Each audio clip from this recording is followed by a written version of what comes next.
Okay, good afternoon.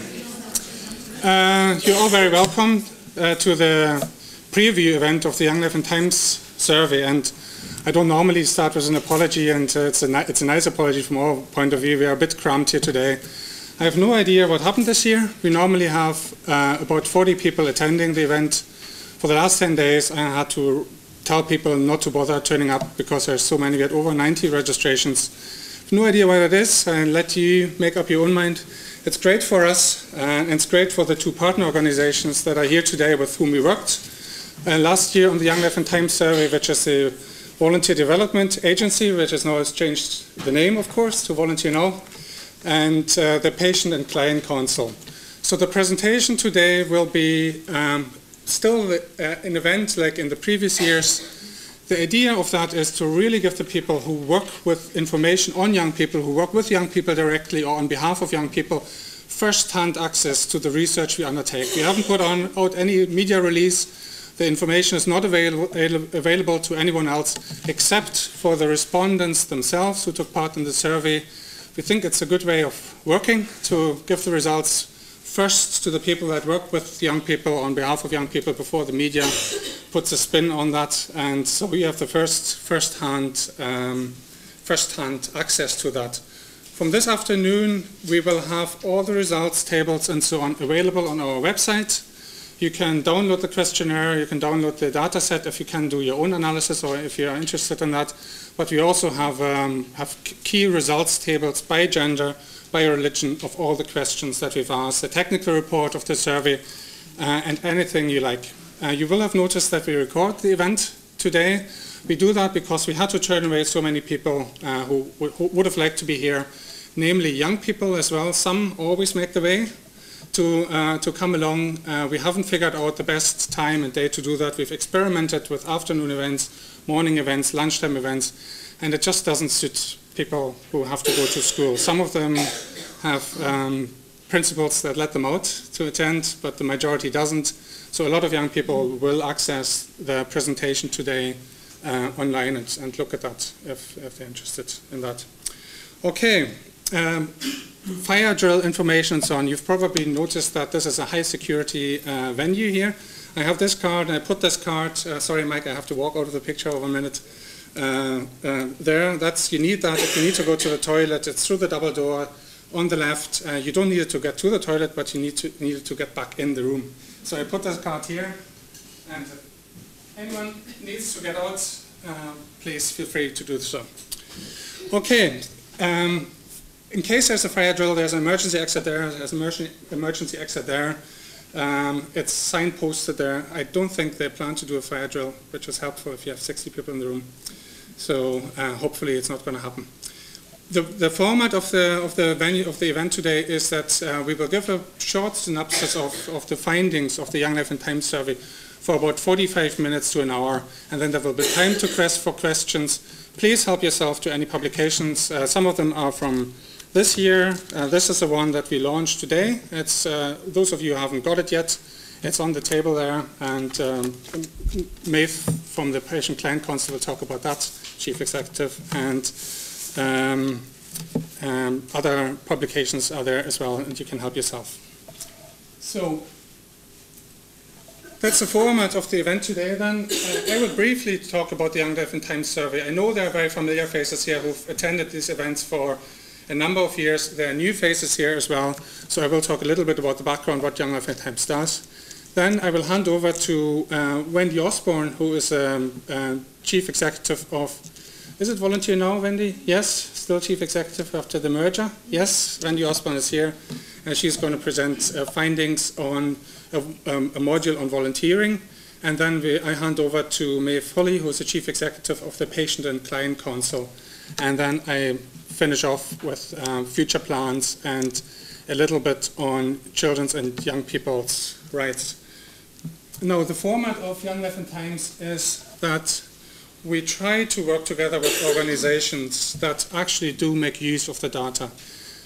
We've been successfully doing that for a number of years now. I think 2009 was particularly good because we had two very engaging and interested organizations working with us on that. I can only give you a snapshot of the findings. And in terms of the volunteering, we are planning to publish a similar research update here on the 1st of June, which is Volunteering Week. So watch the space for that. In terms of the young people, Young Life and Times is an annual survey, and we use the Child Benefit Register. The reason for that is to access our sample. The reason for that is that we believe that it's the most representative sample available for a survey like that in Northern Ireland, because it doesn't exclude people who are excluded from school, don't attend schools, and so on. And also in terms of the anonymity and confidentiality and so on, the questionnaires are posted out to young people's homes, home addresses, and they can fill in the questionnaire at their time. They don't have to look over their shoulder in the classroom. And of course there's the argument about messing about serious questions when you complete the questionnaire together with your mates. We don't have to deal with that problem because we don't have it. The questionnaire is sent out to the home addresses. In 2009, we sent the questionnaires in November, and there's an online version of that as well. We've splashed out money to improve the online questionnaire this year, hoping to get access to more young people and encourage them to complete the survey. And I will talk about that in a minute as well. We then sent out a follow-on letter, which basically contains, it's the same letter again, just reminding them that we were really interested in what they have to say. That's done about 10 days later after the initial survey is posted out. And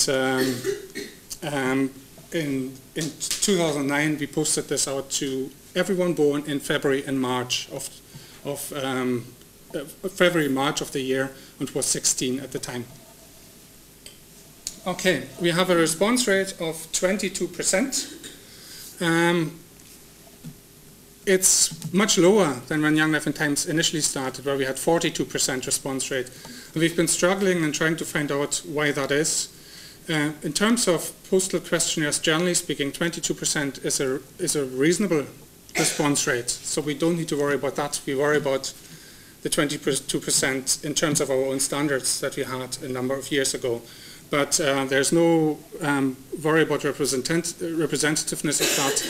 And it's just a matter of fact that despite the fact that we spent a lot of more money on the design of the questionnaires, on the online response, we are sort of stagnating at 22% at the moment. At 80% completed the paper questionnaire and 20% online. And for the first time, we have a reasonable proportion of online respondents. And that's probably most likely to do with the fact that the first 100 respondents who completed online were given a £10 gift voucher. So we had 120 online respondents within 48 hours, as you can imagine. Now, is this the way to go? If you look at the table, it's not the way to go. We cannot afford to leave out paper questionnaires. I have a breakdown here in terms of the financial well-being of the people who responded, and you can see that 27% of the well-off people completed the survey online, compared to 18 or 19% of those who are not well off or just average well off. So if you go online only, we would probably, and instead of spending the money on data input and postage and things like that, printing, and give everyone £10 to complete online, we probably end up with a good response rate, most likely, but it won't be as representative response rate as we would like it to be. So unfortunately, we have to try to work hard and convince people to fill in paper questionnaires. Okay, just from matter of interest. So we had three main areas this year. Volunteering, and you will hear about that in a minute. And we were thinking, thank God we have something positive to say about young people for once. You know, it's all doom and gloom in the media about criminality, drinking, drugs, sex, and so on. For the first time, we have something really positive to say, and we will come to that in June about the positive contribution that young people have in the society. Again, a snapshot will come later in about 15 minutes' time, but then much more about that in June. At the same time, of course, we do worry about the mental health of young people. For the last few years, we have conducted research on the mental health of young people. We find that it's deteriorating. And we find that the figures amongst young 16-year-olds in terms of self-harm, school bullying, and so on are not good. You know, they're worrying. So therefore, we need to continue to work on the area. And This year we have done this work together with the Patient and Client Council, and we have looked into attitudes of young people to access mental health services. There are other areas as well, community relations and minority ethnic groups, questions that we ask each year that we monitor in a time series. We always ask questions that the young people themselves tell us we should ask. And last year they asked, you should be asking about the impact of the credit crunch, of the economic crisis. So we did take that on board. We have some questions on that. And of course, several background questions as well. Let's start with the background. And just to show you the proportion of young people who completed the survey.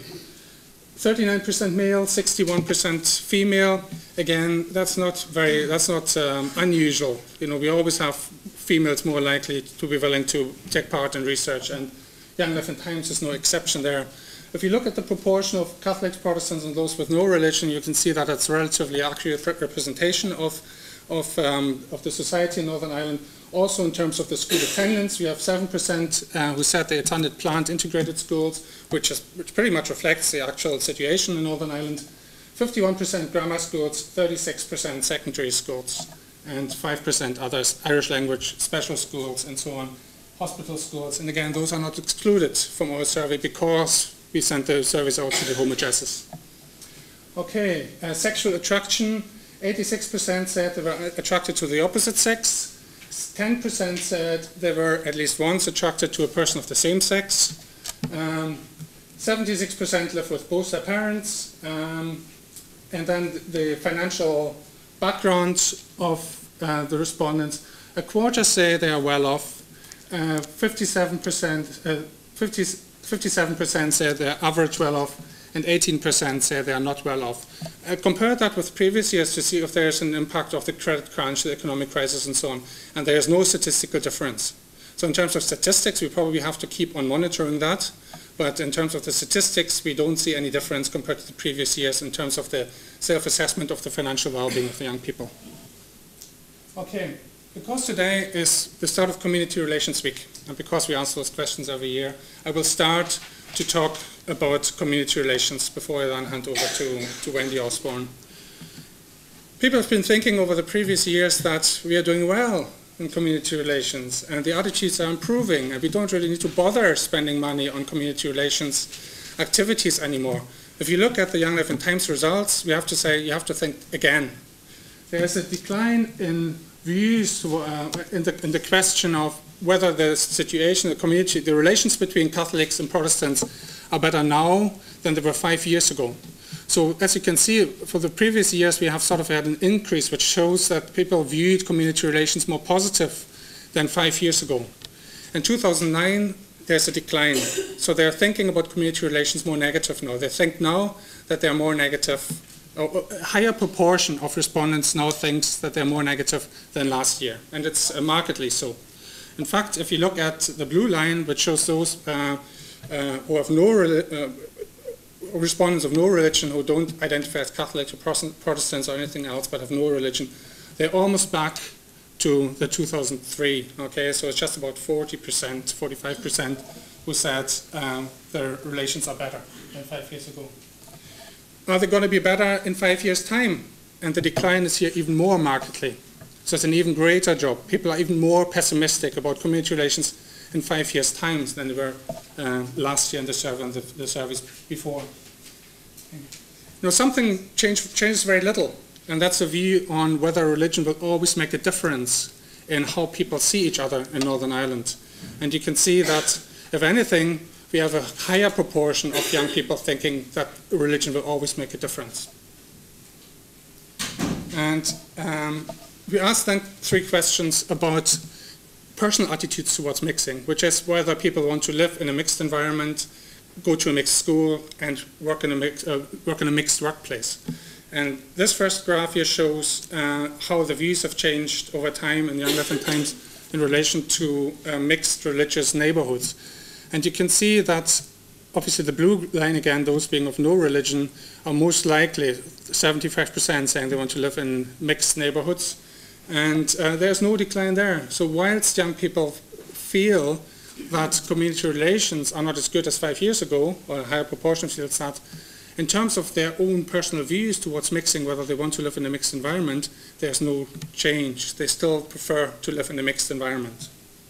The same can be said about the workplace. The interesting figure here are the Protestants who took part in the survey last year. There's a marked increase. Protestants were always least likely to agree that they want to work in a mixed environment. Okay? And if you look at the 2009 data, there's a marked increase. So Protestants are more likely now than last year to say that they also want to work in a mixed religious environment. And the schooling, now there are lots of reasons why, in particularly Catholics feel they would like to go to a single religion school. You know, there are actually practicing Catholics who, of course, should go from their religious point of view to a Catholic school. And we always find that the figure of the people who say that they would like to go to a mixed religious school are much lower than the figure of those who say they want to live in mixed religious environments or work at live in mixed religious neighborhoods. But again, relatively stable. So the views towards community relations compared to 5 years ago, or in 5 times, are not really necessarily connected to the personal views on what they themselves want to do, which is predominantly live, work, and go to school in mixed environments. This question is then towards minority ethnic groups. How favorable or unfavorable do you feel about people from minority ethnic communities?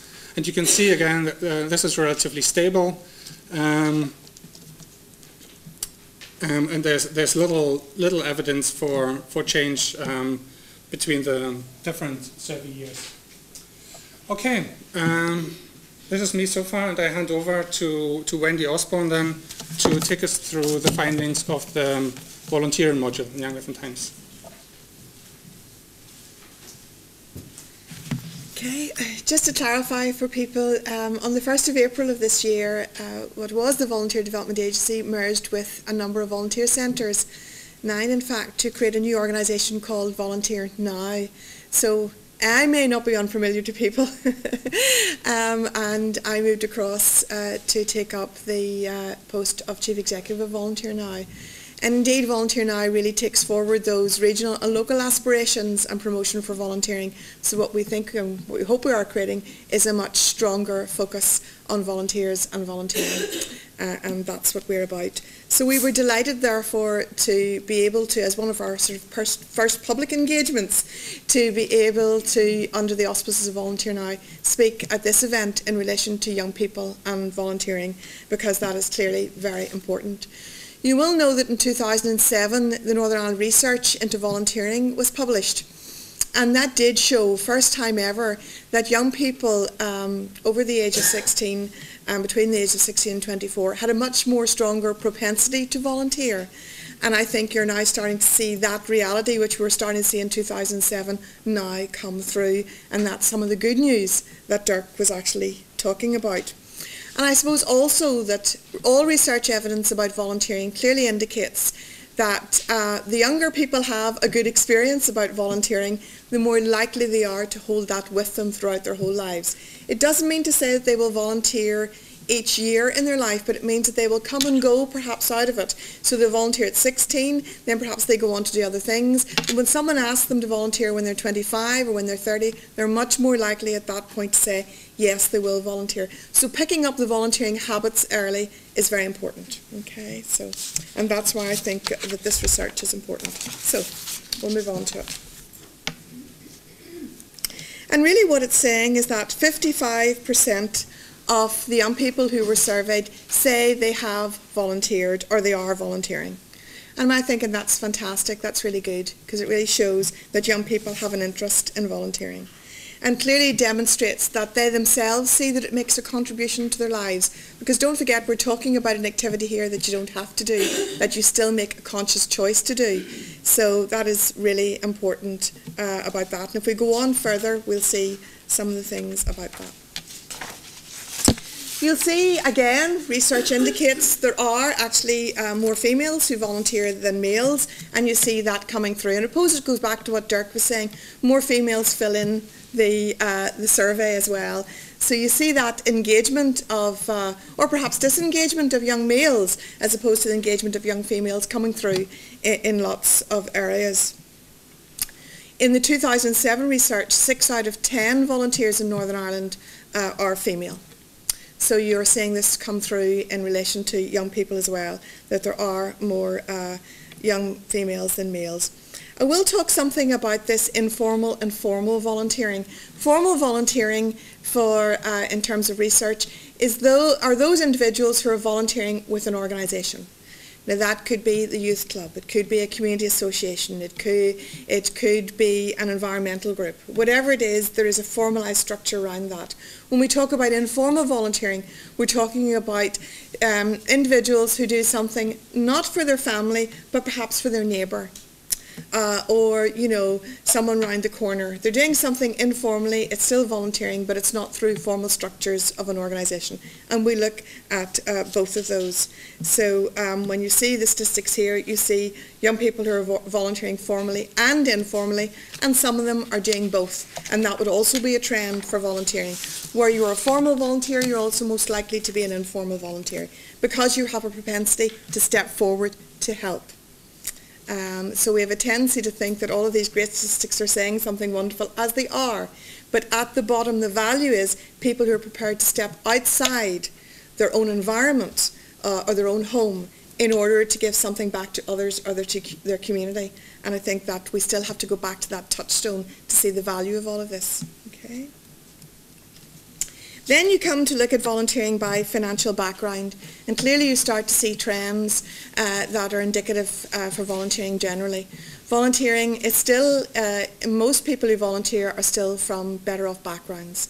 They are better educated, they are more economically sustainable. That isn't to say that lots of people not from those backgrounds aren't volunteering, but if you look across the population, you will see that most volunteers are from a more economically viable background. And you're seeing that through here too. And I suppose that's the risk. That's the risk that we actually have to break. Those are the things that the research in Northern Ireland has clearly identified for the last 5 bits of Northern Ireland-wide research, and we aren't breaking that cycle. So there is something about, you know, how we approach volunteering, how people are targeted. That means that we do have to break that cycle in order to get a wider diversity of individuals involved. Okay.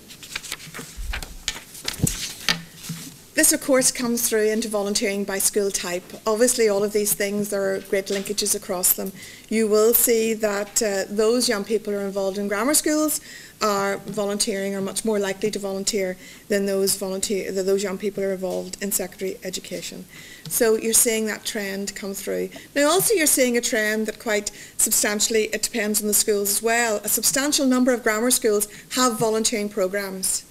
They're signed up to citizenship and to engagement and all of that, and they actually run their own programs. And I haven't interrogated this, but I think probably anecdotally you're seeing some of that come through. Where the school system itself is supportive of volunteering and encouraging young people to get involved, then you will see that come through in the statistics. This really is an interesting slide, volunteering by area, where you live. I must say I was fascinated by this one, because the outskirts or the suburbs are obviously the place where most people, where volunteers are coming from. And I wondered about that, because everything else is more or less at the same. You know, 50% are from the big city, 50% for a small town, 50% country villages, 50% farmer countryside, but 72% the outskirts or the suburbs. And again, I'm not quite sure why that is, but clearly we do need to look at that. Perhaps it's about the opportunities. I wonder about that. I wonder, is it about the opportunities that are actually available to young people? Are there more opportunities available in an urban environment than there would be, say, perhaps in a rural environment? And is that something we need to look at in terms of access to opportunities? But I thought that was of interest. Volunteering by activities. Organising or helping to run an activity or event, helping in church or a religious organisation. In terms of the 2007 research, you're seeing this come through again, that people who are volunteering, they're most likely to say they volunteer to run an activity or event. You are seeing in the Northern Ireland statistics that Church-based activities, actually, in terms of the numbers of people involved, that's the one thing over the last 3 sets of research that has been declining. But you see it here quite forcibly with the young people in this survey. And then you see visiting people, befriending or mentoring people. I want to say something about that. School-supported activities are often about that. They're often about visiting, they're often about befriending, and schools run quite a number of mentoring programs. So the thrust of that might be here because that's young people's experience of how they get involved. Coaching and sport, really, really interesting, because when we asked young people what they're most likely to be involved in 2007, they're most likely to be involved in sporting activities, and you're seeing that come through here again too. So I think that the research of the population of Northern Ireland, you're starting to see some of that come through in the young people. Now, I'm not necessarily think that's a good thing because we're not breaking patterns here, and perhaps that's what we actually need to do. We need, where volunteering is concerned, to actually poke a few of those patterns and behaviours and change them. So although it's very nice to see the 2007 research that we carried out kind of supported here, in some ways for me it's not the best thing. I would rather see that we had some differences in relation to volunteering. So clearly, while it's very positive, we still have some work also to do. Approximately many hours, I was interested in this too. The 2007 research indicates that most people are giving 1 to 5 hours, and here you see these young people also giving in the main 1 to 5 hours. But you also see that 40% of them are giving 6 hours plus a month. That's 1 day a month. Now if you equate that to the population, 1 day a month, these young volunteers are making a tremendous contribution, and I suppose that is something that we should absolutely be shouting from the rooftops. 1 day a month. How many adults could we meet in the street that would say, we give 1 day a month to our community? I don't think you're going to find them. So I think that this is really, really something to be, as I said, to celebrate. Reasons for volunteering. And now we see coming through some of the differences. Why young people are interested in volunteering. And here we see what we actually believe, that young people are seeing that having volunteering as part of your CV, learning new skills through it, are something that is coming through. So all of that language where, you know, it's not just enough to have the exam results. It's not just to have that bit of paper. When they go to employers, employers are looking for the rounded individual, the individual who can talk about something else. And I think you're seeing these messages coming through to young people where they see that it helps them get on with their career. They want to see it as part of their CV. But also up there as top, they want to improve things. And this is one of the drivers. They want to see things change. One of the drivers for all people who give their time. You want to see that the gift of your time is actually making a difference, and the young people are no different. But certainly the drive for CV, for experience, is clearly there. So I would say to volunteer involving organisations, if you want to involve young people and you're not, then ask yourself why. Are you offering them the kind of opportunities, the kind of experience that they actually want? And clearly, so you see the social engagement. Volunteering is a social dynamic. We don't have to do it. And the nights that I go out to do my volunteering through the winter and the summer, I'm going there because I'm getting something for myself. And a lot of that is to do with the relationships I've made with the other volunteers that I'm working with. And that's clearly the same for young people. And also, the other side of that is peers. If their peers aren't involved, does that make it more difficult for them to get involved? Volunteering is still word of mouth. If you are connected, if you know someone who volunteers, if your parents volunteer, if your friend volunteers, you're much more likely to volunteer. And I see you're seeing this coming through here too. So the good thing is that the more people who volunteer, the more volunteers we will have. At least that's how I equate that. Okay. Reasons for not volunteering. Exactly the same as the 2007. Young people are saying commitments. Schoolwork commitments, other commitments are very great. And that's the one thing that stops people from volunteering, whatever age they are. Work commitments is really a big thing. Pressure of work commitments is the single most common reason why individuals do not become involved in voluntary activities. And you're seeing that for young people as well. So, and then the other thing you're seeing is that they don't know how to get involved. So clearly, if they knew how to get involved, if they were persuaded that it would be good for them, I think you could shift quite a percentage of these young people who are non-volunteers into the volunteering category, and that's actually what we want to do here. So you're saying that we need to perhaps have the schools more involved in seeing volunteering as a good thing. We have to see more opportunities for young people that really attracts them in to do volunteering. And I suppose we have to make it an experience that actually means that they can do it, they can access it easily, and it gives them something back. Start of Community Relations Week. This really confirms what we already know, that there is something about people who volunteer out in their community indirectly becoming much more involved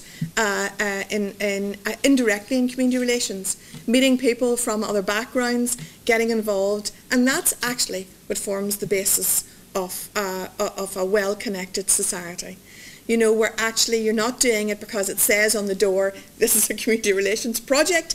You're actually absorbing community relations, getting involved, knowing your neighbours, finding out about them in a much more less direct way. And I think that's one of the benefits of volunteering again and again, that it increases people's friendships and personal relationships.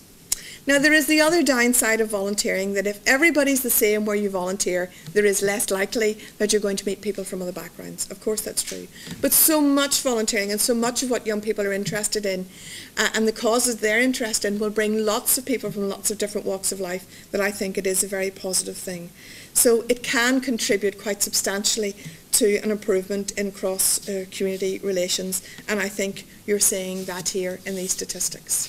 And I know we did some work a number of years ago now. We had a room of young people. And we asked them, did you feel that they were involved directly in community relations? Everybody sat there. I think there was one hand went up. The second question was, do you believe that through your volunteering you're having a positive impact on community relations? And all their hands went up, because they were able to see the difference that made. Okay, so I think this is the final slide coming up. Making use of the findings. Well, we're going to make use of these, of course we are, because it's going to inform our strategies as Volunteer Now with young people and volunteering. We hope that it's going to inform Northern Ireland's volunteering strategy, which hopefully will go live this year. And we think it's going to hopefully inform the practice of organisations that involve young people or want to involve young people. So I think that it is very pertinent, very important and very relevant research, and we hope to really interrogate it and then launch that on a very appropriate date in Volunteers Week. Thank you.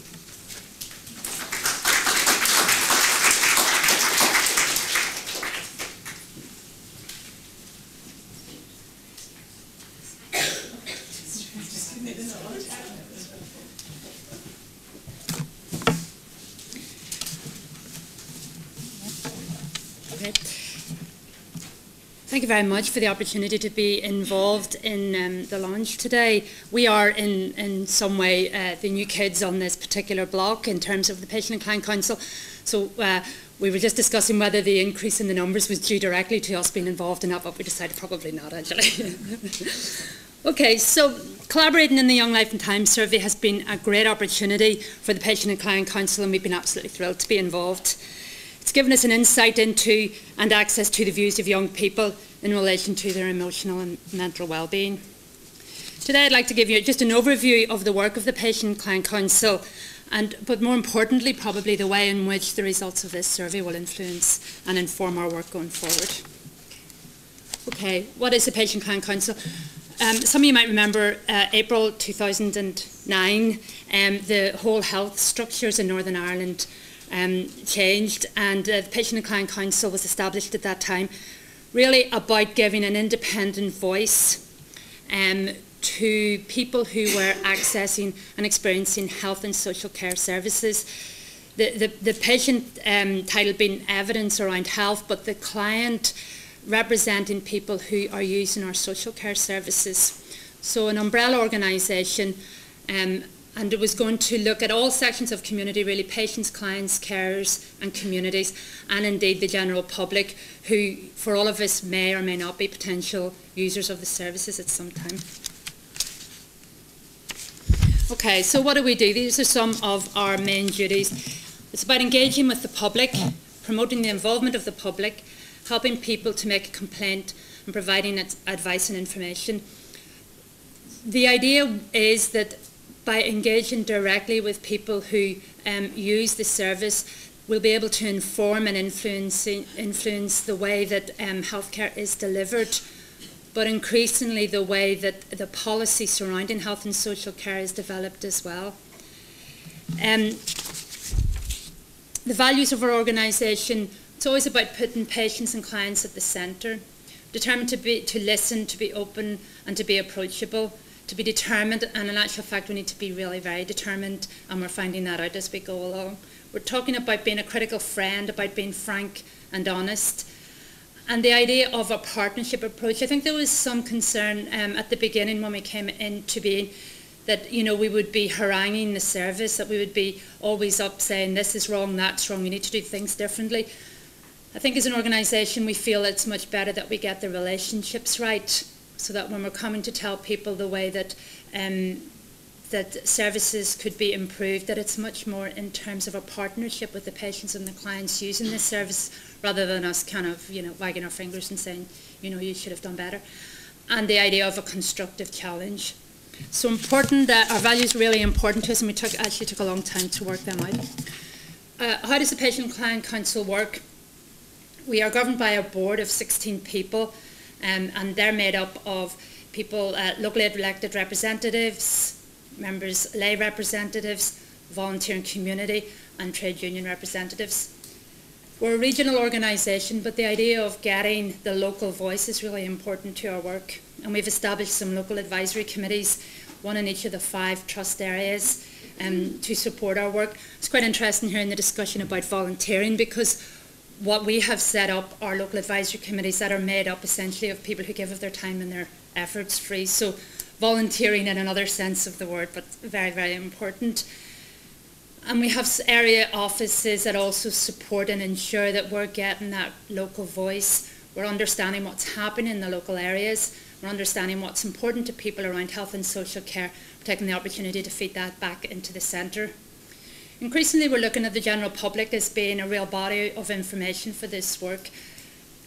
Service users have a unique experience. People who've been through a service, either in health and social care, can tell you very clearly what that has been like and how that could be improved.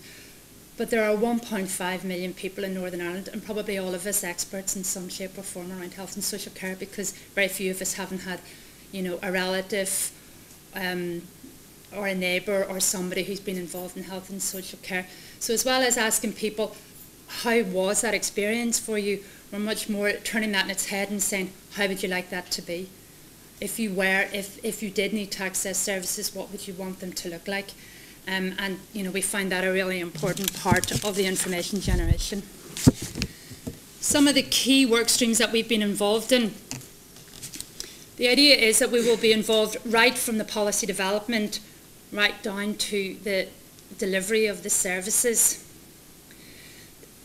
The policy development work that we've been involved in is about influencing strategies as they're being developed. Example of that in recent months has been the development of the end-of-life and palliative care strategy, which has just recently been launched, in fact just before Easter, by the Department of Health. We were involved in that work, and what we did was we took the draft strategy out to supermarkets, to leisure centres, to GP surgeries, and we talked to people in those areas and said, if you were sick or you were caring for somebody who was at the end of their life, what would you want those services to look like? It was quite interesting, you know, because it was the first time ever in Northern Ireland a piece of work like this had been done, so we were kind of wondering what our response would be. You know, would we have upset people who were out shopping and, you know, kind of minding their own business, and, you know, we started talking about end-of-life care.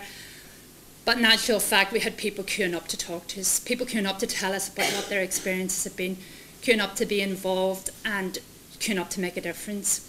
So what we did was we took the policy, and we were able then to take the responses that we had got from the general public, and we were able to say, okay, is what we're saying in the strategy what people are telling us that we want, and marrying up those two things. So real example of how getting the public involved, taking the information, and then influencing the policy development.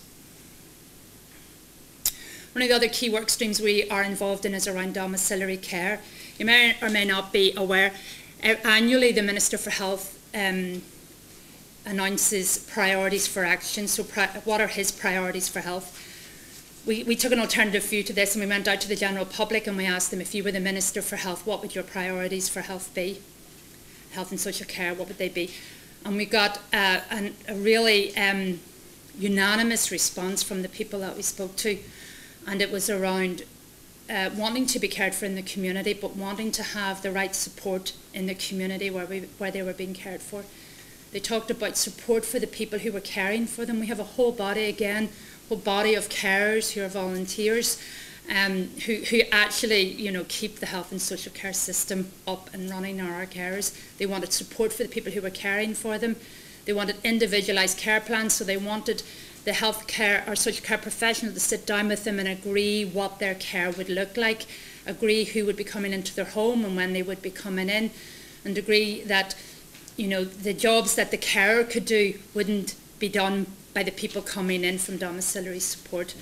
So a real, agreeing that the care that they received in their own homes would be at least as good as the care that they received in the hospital. And the whole direction of health and social care is about community, about getting people out of hospitals early and getting the right support in there. So what have we done with that work? Well, we are meeting with the Minister of Health in the next couple of weeks to see if this is being reflected in his priorities for action. We are assured that it is, but we're really anxious to see the written word. And it will be around that one of the priorities for action will be that every single person who's been cared for in their own home will have an individualised care plan that they hold, for example, putting it on the mantelpiece or putting it behind the clock. We're looking really carefully at communication, and again, this is part of our interest around working with Young Life and Times. How do we engage with young people? By their very nature, not big users of health services, but often users of social services. So how can we as an organisation communicate better with young people out there? And we're thinking of lots of ways. On Friday I was set up to Twitter. I'm not even sure what it means, but apparently I can now Twitter. And I can then read other people's twits as well. I think we're all twits in this, but anyway, that's another story. And we also are looking at, I think we're on Facebook now. And this is just the common way that people communicate now, so we've got to move on. One of the things that we specifically are looking at is the development of a membership scheme. So we will be inviting the population of Northern Ireland to become a member of health and social care. That means that we will then have a database of people who want to be involved or want to be engaged with in terms of health and social care. So as part of your joining up, you'll be asked your name, your age, what your interest is, and then the information will be kept. So when it comes to responding on something like Young Life and Times, or it comes to responding to a policy around mental health, we will have the names and the ages and the interests of the people who are on our database, so that the feedback we get is live and up to date, and it's less about, kind of a scattergun effect when it comes to consultation. Again, involved in numbers of other work streams, but just a final one to give you an example. We have a Rural Voices campaign just started in February, working with people living in rural communities. What particularly are their issues around health and social care? We know that there are issues, we're just not sure what they are. So creating the environment where we can go and talk to people who live in rural communities about what differences they would like to make to the health and social care. Okay, so it's what we're all really interested in today. How will the Young Life and Times research contribute to the work of the Patient Client Council? Part of the remit of the Patient Client Council was involved with the Bamford Action Plan, the work that went around Bamford. I don't know if people are familiar with it. It was a review of mental health and learning disability services, a major piece of work which was to reform the way that we provide mental health and learning disability services across Northern Ireland. Huge piece of work, 700 recommendations, I think, at the last count. And one of the ministerial priorities were that the Patient Client Council would set up the Bamford Monitoring Group in order to understand how the workings out of Bamford was making a difference to the people who were accessing this service. And this is actually how we got involved with the Young Life and Times, recognising that within young people there are particular issues around mental health services, and in order to try and inform the work that we were doing and to make sure that the work that the Bamford Monitoring Group is doing is informed directly from the thoughts and ideas around young people. Engaging with younger people, quite a lot of our work is, as said, in terms of dealing with younger people, is around their access in terms of social services rather than health. But we're working with a group of young people who are accessing the GUM clinics, which is the sexually transmitted clinics across Northern Ireland, about making those clinics more accessible. The effect that, you know, if you need to access a GUM clinic, how does that then affect your mental health if you're not getting the service that you are requiring? So again, the work of the Young Life and Times has been really important in terms of informing that work. It's also really important that we have an evidence base to work from, and I think that's what attracted us first to the Young Life and Times. It was the idea of having the academic piece, not actually doing it ourselves, but finding somebody else who would do it on our behalf, so that we would be really reassured that our work was evidence-based. One of the other young people groups that we work with are young carers, huge body of people out in the community who are caring for mothers and fathers, grandparents, sometimes siblings, sometimes. What are the support mechanisms out there for those people? Our schools recognising the huge contribution that those people, some of them haven't done a full day's work before they ever get to school, and then getting shouted at because they're late because the teachers have no idea of this huge burden that they have going on at home. So again, how that will work in with us in terms of supporting young carers. There are details, and we'd be delighted to hear from anybody if anybody has anything that they think that we could help with or support in health and social care.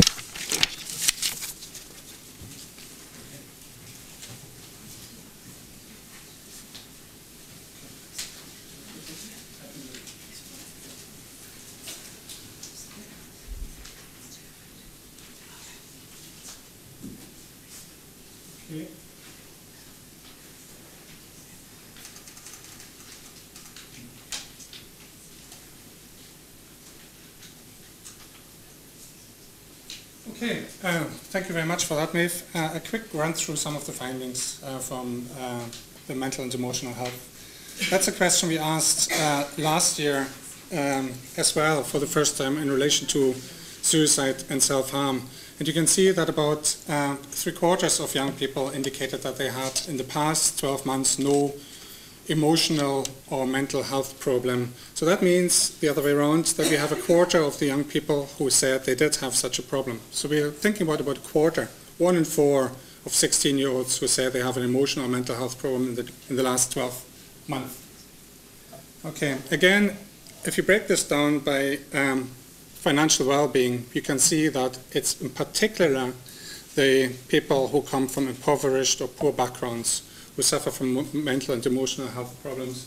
If you look at that, so it's only 57% in that group who didn't have such a problem. So we don't have 1/4 of the not well-off young people, but we have 43% of people in the not well-off group who say that they've had a mental and emotional health problem in the last 12 months. Okay. Now those are some of the issues that they cause, that cause mental and emotional health problems that young people told us. That's from one of the questions we asked on behalf of the PCC. And you can see that the highest proportion is related to appearance and body shape. There's a health warning attached to that, because we have about 67% of females and about 1/4 of the males who said that. But overall, it's the biggest problem. Half of young people, 16-year-olds, said the appearance or body shape causes them mental health problems. Overall, probably across gender, the greatest problems is too much homework, too much school. I had an interesting discussion with a teacher at an A-level day in our school recently, where I asked them whether they address issues of mental health, emotional health, stress and things like that in their school, grammar school teacher, I have to say. And she said to me literally in my face, she prefers not to do that. She'd rather give more homework, so she doesn't put issues like that on the children's agenda. I was thinking, maybe for a start it's already on the agenda without the teacher introducing it, And secondly, it's very sad, and it shows how ill-prepared a lot of teachers are to be aware of that problem and to deal with that as well. So the greatest problem from the young person's point of view was actually the teacher's solution. Give them more work so we don't need to talk about that. Okay, now this graph shows the people that 16-year-olds are most likely to talk to, the people that they think are the most helpful source of report. You can see that the longer the graph, the greater the support they receive from the person. So top are the friends, and then the mothers, and next, and then the fathers. So parents and friends are the first point of report if they have mental or social health problems, okay? Which again maybe suggests that we have to think again whether we put a lot of money into phone helplines, whether maybe we need to redirect some of the money to actually equipping young people and parents to deal and to recognize emotional and mental health problems if they are the first point of call for young people. Okay. Those are attitudinal questions in relation to mental and emotional health service. So do doctors and nurses respect the right to confidentiality? Yes, 80% agreed. 8 out of 10 agreed. 4 out of 10 agreed that there are very few services for young people. So 40% were of the opinion that there are very few services. 60% agreed that they could get help from services in an emergency. So that's 6 out of 10. And about a third agreed that that young people are able to influence healthcare delivery. Okay. About 1 in 5 agreed that there's no support in health and services for families with young people with mental health problems. Okay. And 37%, just over a third, agreed that there are suitable activities and facilities in the local community. Again, I have to attach a health warning to that. If you compare the young people who have actually reported mental health problems and issues with those who haven't, people who haven't are of the opinion that there are enough services, that they can talk to people. People who have actually used mental health services are much less likely to say that the services are appropriate. Okay, so that is interesting actually. I would have thought that young people would have picked a number of different professionals to help them if they have mental and emotional health problems. But the most likely answer was that they preferred support from just one source of support, one professional, rather than a group of different professions, as you can see here. Okay, so again, more findings are on that, and you're free to pick this up. It's going to be online as well. And I haven't mentioned yet that we will work together with the PCC on a much longer full project report of this issue, which will be available in June. Last but not least, just to finish off in the last 5 minutes, there was a third party who had some input in Young Life and Times 2009, and that was the Office of First Minister and Deputy First Minister. And we asked 4 questions on their behalf on children's rights and young people's rights. And it's of course very appropriate that we are in the NICCY offices. There's been a lot of talk about NICCY and the disappearance of the young people's unit in OFM, DFM, and what influence that may have on young people. And again, it's very timely that we have some of the responses on young people's attitudes towards children's rights and young people's rights. So the first question we asked was, have you heard about the UNCRC? I'm not going to test you now what this means. I'm going to tell you. The UN Convention of the Rights of the Child, which was of course 20 years old last year, which was one of the reasons why we put the questions in. And a third of the 16-year-olds were aware that it existed. Okay, 2/3 weren't, basically. And if you ask them, then those who were aware of that were asked, how much do you know about it? And over 3/4 said they only knew a little of it. Okay, so there is work to be done in relation to making young people aware of the rights that they have, including the rights, of course, to make informed policy making, as you've both pointed out on that. Okay. And then how about the government? How well does it protect the rights of the young children or young persons? And you can see here that again there's a big difference between those who come from well-off backgrounds and average well-off backgrounds and those who come from not well-off backgrounds. And you can see that those who are likely to be from poor backgrounds they're much more likely to say that the government doesn't really protect their rights very well at all. 19%, nearly 1 in 5, from those amongst those who were from not well-off backgrounds, compared to about 15% of those from average well-off backgrounds, and only 8% of those who came from well-off backgrounds. If you look at the other end, very well, 13% of the very well-off people said the government protects their rights very well, and if you add that with the adequately, it's a much higher proportion. So again, we have an issue there with people who come from not well-off background.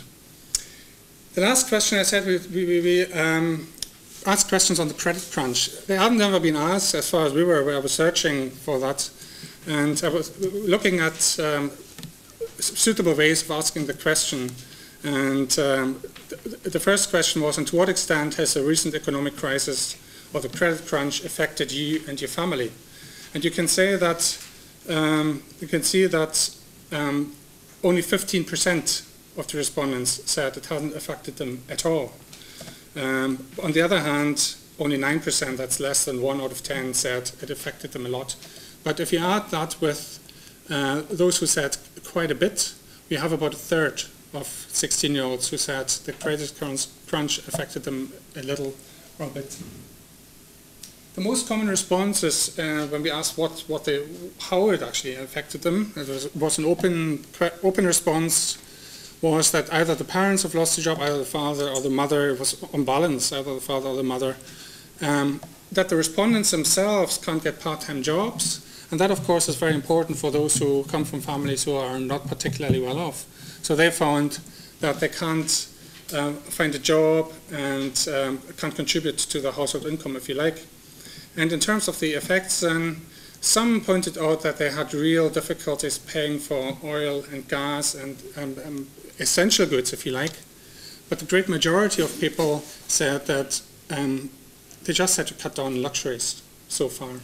I think we will, I'm not sure, we haven't discussed next year's survey yet in the team, but I think it might be useful to keep on asking these questions, because I think that we will see the end tail of it only in the next year or two, when the likes of the middle class people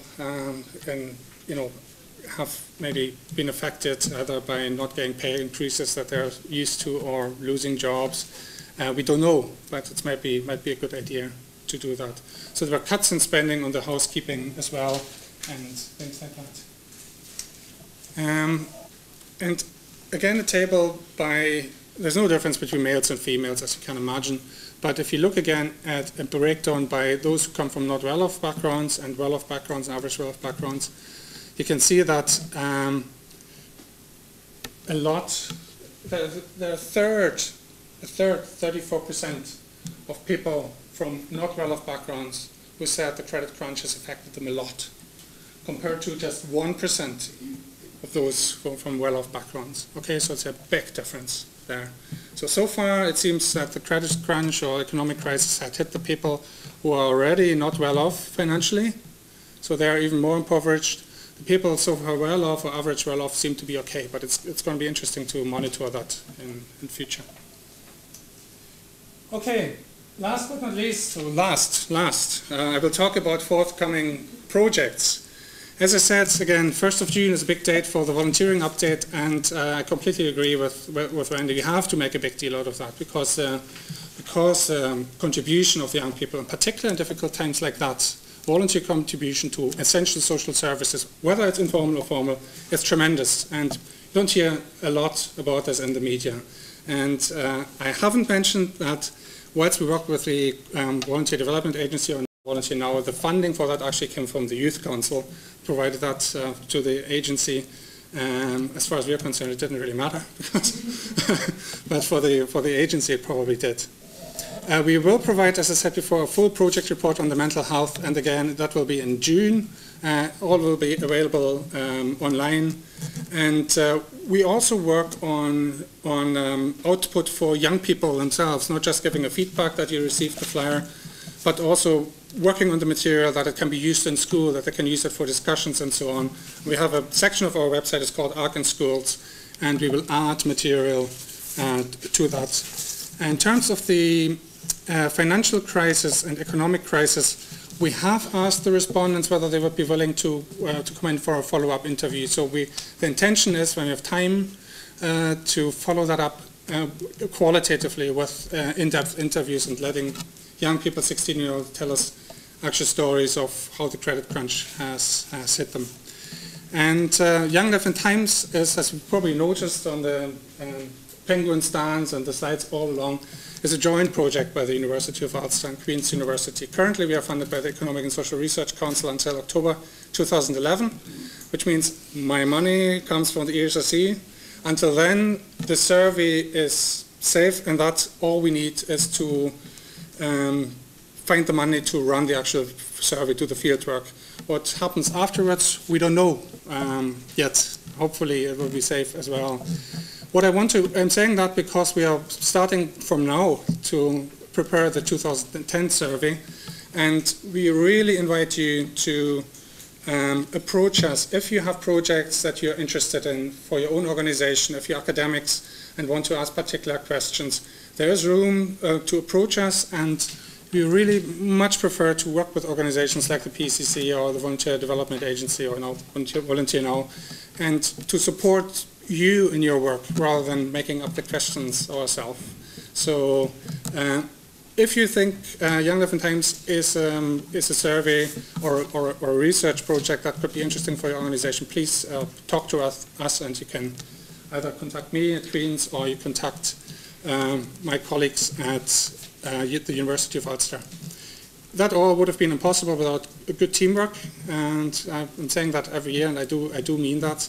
In terms of twittering, maybe I thought about that. Maybe we have so many people because you tweeted.